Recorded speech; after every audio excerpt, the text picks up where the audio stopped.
there's a great degree of trust that's involved in doing that job, because we have a key to your building, we have the alarm code, we're coming in when nobody's there. So just the fact that you're putting us in that situation means that you have some trust in us. I do background checks on everybody that I work with.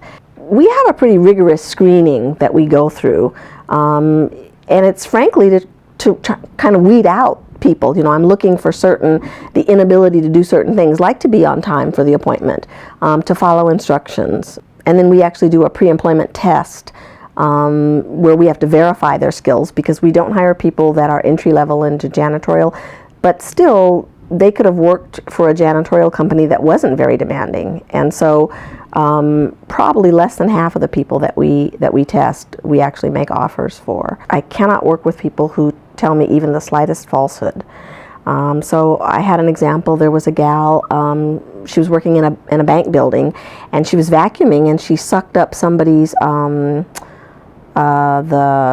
charger for their phone. It had fallen down, and you know, that can happen. It's not any big deal. I have insurance for it. But when I asked her what happened, she denied it. And I wound up having to let her go. Not because she sucked up their charger, but because she said she didn't do it. And not only that, but after it happened, you know, what our policy says is anytime you damage or break something, it's fine, it's not a problem, but you need to let us know, because I want to be proactive about letting my client know. I want to leave a note on the premises, or I want to leave a voicemail so that when they come in the next day, they already have the message from me. What I don't want to happen is that they've got to call me and say, oh, did your person do this? Because then it looks like I wasn't going to admit to it, like I wasn't going to say anything. And that's detrimental to the relationship that we have, which is, you know, where they need to trust me. So I'm really big on kind of telling on myself. You know, if we mess up something, I will let you know. Also, just so that I don't have to worry about it. So I'm really straightforward, and I'm pretty upfront with people.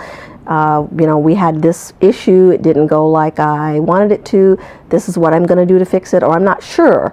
You know, I'm going to have to consult with, you know, a colleague who is more of a specialist in that area.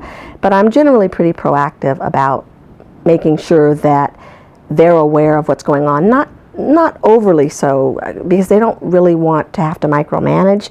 They don't want to know every little detail, but I make sure to keep them in the loop about important details, especially if it's something that we promised we were going to do, and for some reason we couldn't do it, we didn't get it completed, something like that. It's important to me that they are in the loop, and I like to be proactive about that.